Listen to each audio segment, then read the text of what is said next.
ये कहानी है एक युवा साधक जिसका नाम था तायेन। तायेन एक छोटे से गांव में रहता था। वह हमेशा ज्ञान की खोज में लगा रहता था।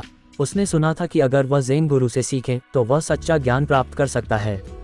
तायेन ने निर्णय लिया कि वह शहर के प्रसिद्ध ज़ेन गुरु मास्टर युकी को खोजेगा। वह कई दिनों तक चलकर मास्टर के आश्रम पहुंचा। मास्टर युकी की सादगी और शांति ने तायेन को मंत्रमुग्ध कर दिया। तायेन ने मास्टर से कहा, गुरुजी, मैं आपके पास ज्ञान की खोज में आया हूँ, कृपया मुझे सिखाएं। मास्टर युकी ने मुस्कुराते हुए कहा, आओ पहले तुम चाय पियो। गुरु ने चाय बनाते समय चाय की पात्र में चाय की पत्तियां डालना शुरू किया। जब चाय का पात्र आधा भर गया तो मास्टर ने और चाय की पत्तियां डालना जारी रखा। तायेन ने अचरज से कहा, गुरुजी, चाय का पात्र भर गया है और आप अभी भी और पत्तियां डाल रहे हैं। मास्टर युकी ने चाय का पात्र देखते हुए कहा, तायेन, यही तुम्हारी मानसिकता है। तुम्हारा मन भरा हुआ है। जब तक तुम अपने मन को खाली नहीं करोगे तब तक तुम ज्ञान नहीं प्राप्त कर पाओगे। तायेन ने समझा कि मास्टर की बात में गहरी सच्चाई है। उसने साधना शुरू की। वह नियमित रूप से ध्यान करता, जहां उसने अपने विचारों को शांत करने का प्रयास किया। लेकिन तायेन का जीवन आसान नहीं था। उसे अपने गांव के लोगों से आलोचना और संदेह का सामना करना पड़ा। लोग कहते थे, तायेन, तुम बेकार की साधना कर रहे हो। लेकिन तायेन ने हार नहीं मानी। वह अपने गुरु के उपदेशों पर विश्वास रखता रहा। एक दिन जब वह ध्यान में बैठा था, उसने एक एहसास किया, दुख केवल मेरे अंदर है। उसने समझा कि दुख से अधिक महत्वपूर्ण है उसके प्रति उसकी दृष्टि। इस एहसास ने उसकी ध्यान की गहराई को और बढ़ा दिया। कई महीनों बाद तायेन को आखिरकार सच्चा ज्ञान मिला। एक दिन वह अपने गुरु के पास पहुंचा और कहा, गुरुजी, मैंने समझा, दुख का कारण हम खुद हैं। अगर हम सच्चाई को समझें तो दुख का अंत हो सकता है। गुरु युकी ने मुस्कुराते हुए कहा, सच्चे ज्ञान की खोज में सबसे महत्वपूर्ण है अपने अनुभव से सीखना। तुमने ये कर दिखाया है। तायेन ने गांव लौटकर अपने अनुभवों को साझा करना शुरू किया। उसने गांव वालों को बताया कि असली सुख बाहरी चीजों में नहीं बल्कि मन की शांति में है।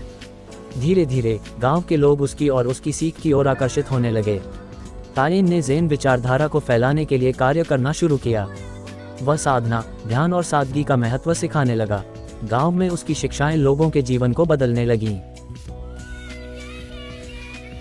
कहानी शुरू होती है एक छोटे से गांव में, जहां एक साधु नामक ज़ेन बौद्ध भिक्षु रहते थे।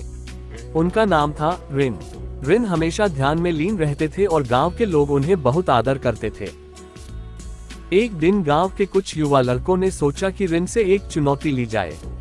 उन्होंने तय किया कि वे उसे धैर्य का एक सबक सिखाएंगे। उन्होंने योजना बनाई कि वे उससे परेशान करेंगे ताकि वह ध्यान भंग हो जाए। युवाओं ने उससे पहले एक मीटिंग की और सब ने अपनी अपनी योजनाएं बनाई। उनमें से एक लड़के ने कहा, हम उसे परेशान करेंगे और देखें कैसे वह अपनी शांति बनाए रखता है। जब रिन ध्यान में थे, उस समय लड़के आकर उसके आसपास शोर मचाने लगे। उन्होंने चिल्लाना शुरू किया और निंदा करने लगे, लेकिन रिन ने अपनी आंखें बंद की और ध्यान में बने रहे। बच्चों ने ये देखकर सोचा, क्या वह सच में हमारी परवाह नहीं कर रहा। उन्होंने और अधिक शोर मचाने की कोशिश की, लेकिन रिन ने तब भी कोई प्रतिक्रिया नहीं दी। ये देखकर लड़के निराश हुए। एक लड़का बोला, चलो हम और कोशिश करते हैं। उन्होंने रिन के पास आकर उसके ध्यान को और भी भंग करने का प्रयास किया, लेकिन रिन की शांति और धैर्य सच्ची थी।